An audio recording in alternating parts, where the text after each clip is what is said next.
I had a pretty invasive cervical spine surgery done at the VA in Minneapolis on Monday morning. They did what's called a framenotomy, which carved out the foramen portion of my C5, C6 vertebrae so that my C6 nerve root would... Hey, let's welcome Sam Andrews, a Marine Corps and Minnesota National Guard veteran and the current chief strategist at Vincent Companies. Welcome to the show. Thanks, Danny. I appreciate it. I'll let you share your story in your own words. Maybe expand on that, maybe something that I didn't mention in the introduction. Sure. Hi, tonight. Actually, kind of coincidentally, we had to reschedule from earlier in the week, but really, quite frankly, pretty serendipitous, considering today is National PTSD Awareness Day. So I'm here in my capacity as a board member for the Bravo Zulu House. I think it's important that after we continue our service and then transition to our civilian careers, that we continue to give back in a meaningful way to society, to our veteran community, and to those around us. And as part of that, I've chosen to spend my time and effort supporting an organization called Bravo Zulu House. Danny, have you heard about it at all? I know the name, definitely. I think one of my guests is associated with this company, but I had so many guests that I might be confusing stuff. So I'll let you talk about that. Yeah, awesome. So the Bravo Zulu House is America's first and only sober home for veterans with PTSD. And I think the statistics are really pretty staggering as to why the need for Bravo Zulu House and why we have a gap in healthcare. So if it's okay, I'll kind of walk you through the gap in healthcare specifically for veterans. I'll talk a little bit about the statistics related to veteran suicide and PTSD, and then I'll talk about the Bravo Zulu House and how we're closing that gap. Does that sound Let's do it. Yep. Good outline? Awesome. Okay, so when we think about our healthcare system, we really want what's called continuity of care. We want to be able to receive care at the appropriate level and then transition throughout the healthcare system from sort of most acute to least acute. So to use a really specific example, we'll talk about an elderly patient with an acute injury or acute ailment. So for instance, say an elderly person falls off the stairs or has a fall and they fracture a bone, or they're injured in a serious way, which requires them to go to the emergency room and be admitted into the hospital. And so that hospital stay treats the initial acute injury such to a point where a person can be discharged from the hospital. A couple of really important criteria, right? So diagnosis, a broken hip, it's been repaired. Prognosis could go one of two ways. That member or that patient could transition into an assisted living facility, independent living, or perhaps as an intermediate step, a skilled nursing facility. So that's kind of the example that I'll use, is the skilled nursing facility.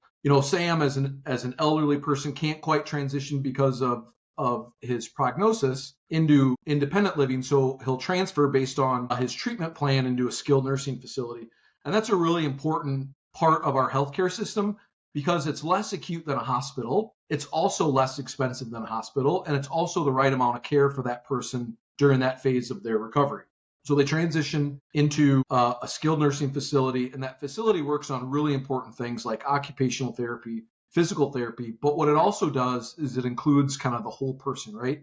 So any metabolic disease, any brain disease, any cardiac disease, those sort of comorbidities or dual diagnoses will also be treated, not excluded, but included in that person's treatment plan during their stay at the skilled nursing facility. Does everything I said so far make sense, or do you have any questions about kind of how that skilled nursing facility fills a gap between an acute setting and then independent living? Yeah, makes sense so far. Just keep going. Yeah. Keep going with the story. Yes, it's a great story. So once Sam has completed successfully his occupational therapy, physical therapy, his then treatment plan could go back to independent living or assisted living. So that's kind of the continuity of care. And at the center of that really is a primary care manager that makes sure that Sam has access to all the specialty care managers or specialty clinicians that he needs to see during his time, both during the skilled nursing facility period as well as periods of time, either independent or assisted living. So now I'll talk about veterans and sort of their healthcare journey and why Bravo Zulu House is filling that sort of skilled nursing facility gap between residential inpatient treatment and independent living. So I'll start out with some statistics. I know you've had a lot of military guests, watched a number of your podcasts. I think you've done an incredible job with not only who you've selected, but also the stories that they've told. So we've been at war really pretty continuously since 9/11, and we were sort of, in a less sort of kinetic or less lethal sort of conflict kind of leading up to that. There were certainly some indicators that led up to 9/11, but really almost 24 years of pretty continuous conflict since 9/11. So I'll start out with some statistics. During those almost 24 years, we've lost roughly 7,500 men and women to combat operations. And on a scale of tragedy, I mean, that's a tragic loss of some of America's best and brightest. Unfortunately, during that same period of time, we've lost over 120,000 men and women to suicide, really the confluence of PTSD and substance abuse. So that equals roughly 22 a day, or 6,500 men and women a year since 9/11. And that is also a really tragic consequence of the wars that we've fought in the last 24 years. So if we think about that collective number and we think about the money that's spent to heal those invisible wounds, roughly $571 million a year throughout the VA healthcare system to help treat invisible wounds, yet we've also continued to have plus or minus a dozen, 6,500 suicides a year. And so I get my healthcare at the VA. I'll turn around here real quick. I had a pretty invasive cervical spine surgery done at the VA in Minneapolis on Monday morning. They did what's called a framenotomy, which carved out the foramen portion of my C5, C6 vertebrae so that my C6 nerve root would be less impinged, resulting in less pain and numbness and weakness in my left hand. So I've received really, quite frankly, world-class care at our veterans healthcare facility here in Minneapolis. And what we want to do is help the VA, help them understand by changing the clinical order of operations, we assess that we can save lives and make a real dent in that 6,500 men and women that take their own lives every single year. So what do I mean by that? There are 15,000 inpatient treatment facilities across the country, and roughly 30,000 veterans every month exit those inpatient treatment facilities. So if we go back to my previous example, think, hospitalization, and then following hospitalization, that leads us to a skilled nursing facility. So in a similar way, there are 20,000 sober homes, skilled nursing facility equivalent, if you will, but there are exactly 0 all veteran sober homes that treat PTSD in America. So when I was approached by the executive director, Tim Murray, on helping him raise money and bringing Bravo Zulu House into reality, I thought, geez, Boomer, are you sure you know how to work the internet? Like, you're telling me we got 30,000 veterans, 0 veteran sober homes, and we've got a suicide rate of 6,500. I'm like, scratch my head. I mean, maybe you don't know how to Google it, right? So I get on the Google and I Google it, and nope. Okay, maybe ChatGPT can search for me. Nope. All right, let's try Grok. Goose egg. Wow. Okay, so with all of the money that our federal government spends, with all of the private money that's spent, there's 0 post-treatment sober homes for veterans in our country. And that was really the nexus of why I got involved, is to help save lives, help raise money, and help bring Bravo Zulu House to reality. It's really quite incredible. One man on a mission, Tim Murray, and we just had our grand opening, and in the next 10 days, we'll welcome our first residents to Winnebago, Minnesota, in the all-new Bravo Zulu House. And so, well, what does Bravo Zulu House do? How does it make a difference? How do you equate it to a skilled nursing facility? And why do you think you're going to be successful? Well, first off, it really is about healing the mind, body, and spirit. So step 1 is hire the right talent. So we've hired a case manager. His name's Mark. He's an incredible man. He's actually a fine artist by trade. And he said, hey, I'll also bring my craft and love of fine art to help veterans heal as a modality to support men in recovery dealing with PTSD. So hire the right team. And so as our case manager, we put the veterans healthcare in the center of the wheel. And that wheel includes both mind, body, and spirit. So the veterans will be enrolled in the Mayo Clinic's substance abuse disorder and PTSD therapy. And they'll be provided counseling sessions 3 days a week through the Mayo Clinic. And then that'll work towards both their PTSD and their substance abuse disorder. So that's kind of part 1, is like, now that you're sober, we can address the underlying cause of the PTSD, which was, substance abuse, and then treat the mental health of that veteran now that they're they're free of substance. The second part of that is physical health. So we think it's really important that, diet, exercise as a healing modality. So we'll meet veterans where they're at. We've got an organization that's going to do both diet and exercise plans. And you can think of that as a continuum. So maybe Sam just needs to learn to get up and walk twice a day for 15 minutes. Or maybe Sam's like the most extreme CrossFitter and wants to take his physical fitness to the next level. We've got a team that can build the right exercise and diet plan to meet both Sams exactly where they're at. So that's kind of the second part. So first part, mental health. Second part, physical health. And then the third part is we offer spiritual coaching. And it's really the same approach. Meet the veteran where they're at in their spiritual journey such that they can understand that there's a higher power greater than themselves, and that through spiritual coaching, they'll arrive at a destination that's a better place than where they started. So mental, physical, and spiritual health. A couple other unique aspects of what Bravo Zulu House will bring to the veteran is canine therapy.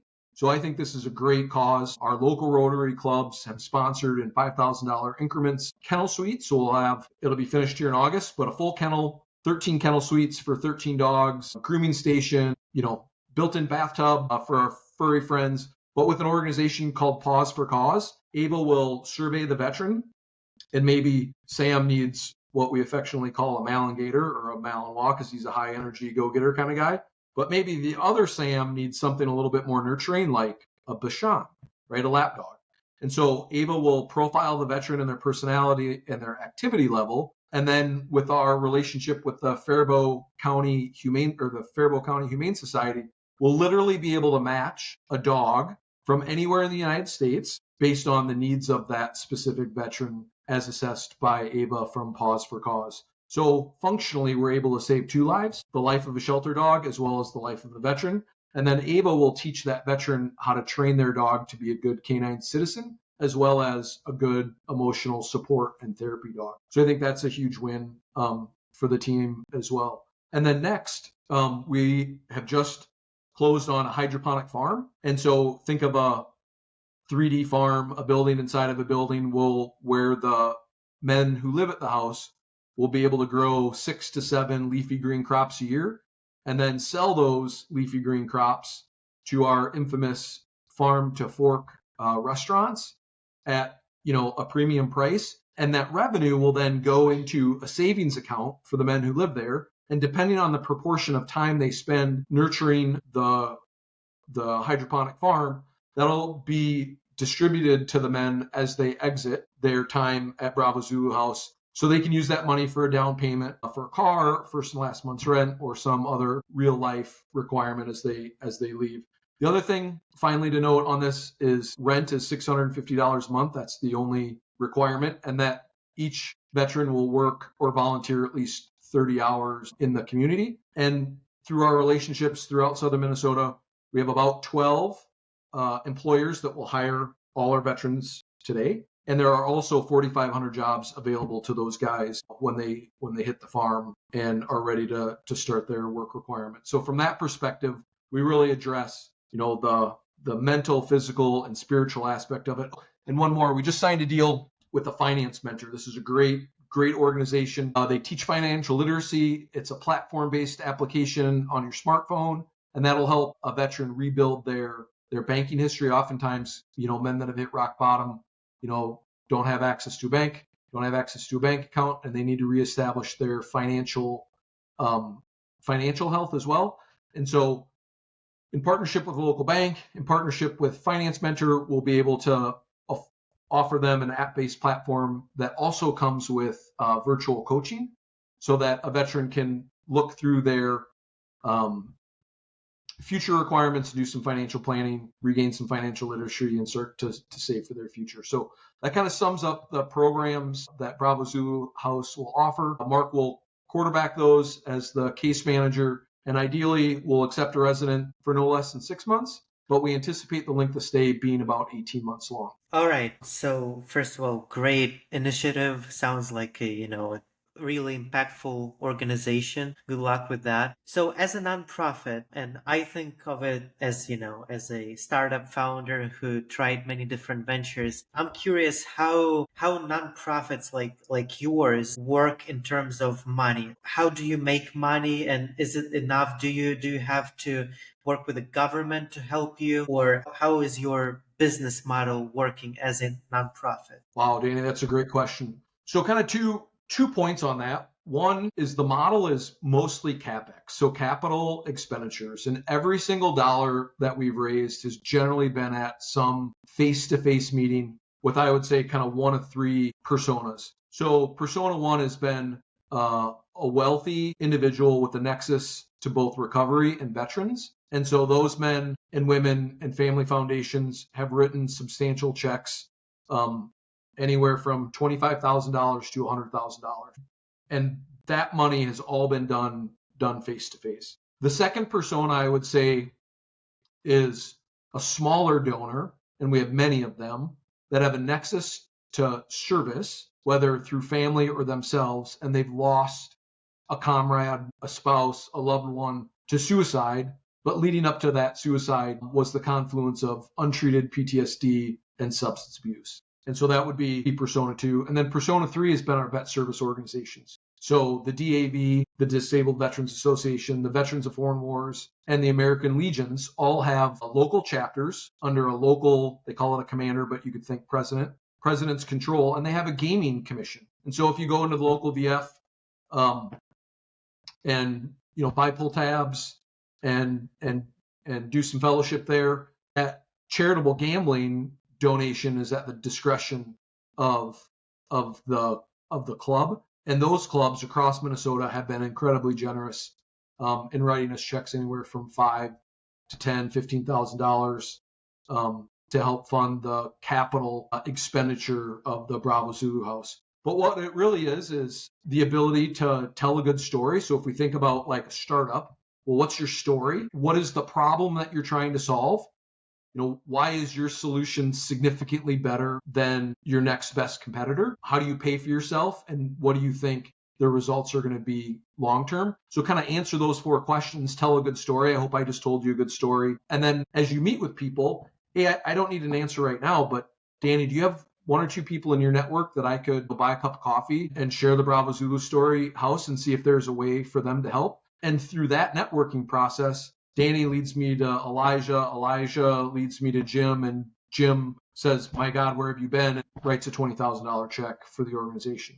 And so that from a founder's perspective, that's really how we've done it. I think it's pretty consistent with whether it's a Silicon Valley startup or a local welding company in northern Minnesota that makes dumpsters. So through that end, the next component of our spend is OPEX. So we have 12 residents, 13 counting the house manager who's a Vietnam veteran in recovery. And so he'll be kind of the manager of the house to make sure that the house is safe and functional and all those kinds of things, but also live an example for other men to follow in their recovery journey. And so each room is rented to each man for $650 a month. And that operating expense is less than, I don't do math in public, so I'm going to pull my phone up and I'm going to do, I should know this, but I don't, 12 times 650 is $7,800 a month. So our operating expense is less than $7,800 a month to keep the house running. And that includes, a reserve fund for future repairs. So we're CapEx heavy. We've taken no government funding. We've had the three personas that have donated quite generously to us, and that through the rent that the men pay for their stay with Bravo Zulu House will cover the operating expense of the house. And what about location? You obviously start with Minnesota, but do you plan to expand nationwide? Because I can see this project being very relevant across the country. Danny, that's a great question. Yes. So there's a couple of really key components to this. I'll talk about the first one.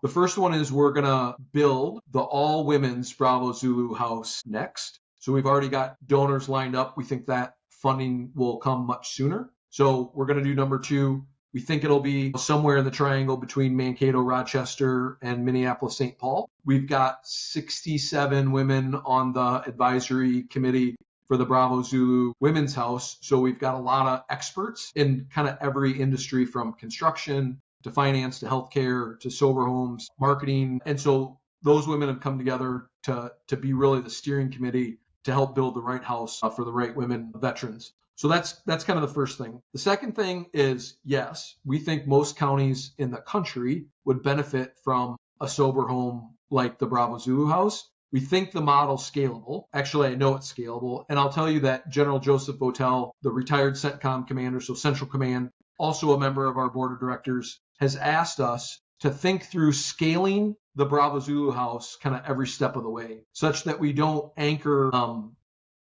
an issue or a thought process so that it's not a scalable model. And here's really the incredible thing that comes next. I think I've got it up there. So part of my transition plan was to go back to business school. So I earned an MBA from the Carlson School of Management, and I built a great network there. I've since been able to connect with other parts of the University of Minnesota. So a man named Peter Hubbard, great guy, got me connected into the Minnesota Discovery Center, which is about 60 laboratories that work up to Dr. Mark Clark. And Mark and his team is going to do the efficacy study to prove or disprove the Bravo Zulu whole person model. And so kind of as a founder, right, you get product market fit, you think you've got it figured out, and you're like, it wasn't quite right.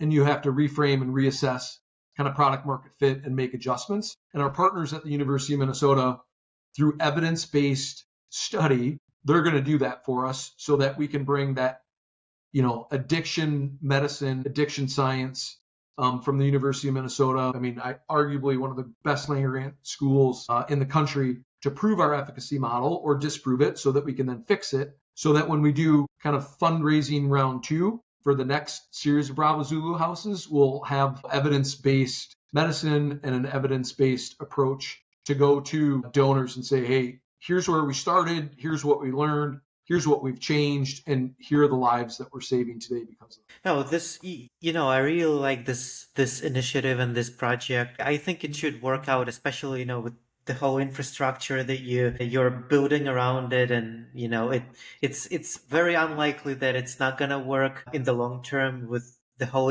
iteration and learning process. So before we end, do you have some kind of a final message that you want to give to the audience? And I'll put the link to your website in the description. This should be out once the project starts. Any final message for the viewers? Danny, I appreciate that. Once again, I'm Sam Andrews. I'm Sam at bravozuluhouse.org. To the audience, if you're passionate about veterans health, if you're passionate about making a difference, send me an email, connect me to your network, and let me share the Bravo Zulu story with your network. Share, like, subscribe to Danny's podcast. It's absolutely incredible. And I just am really grateful for the time and opportunity that you spent with me tonight on National PTSD Awareness Day. Absolutely, sir.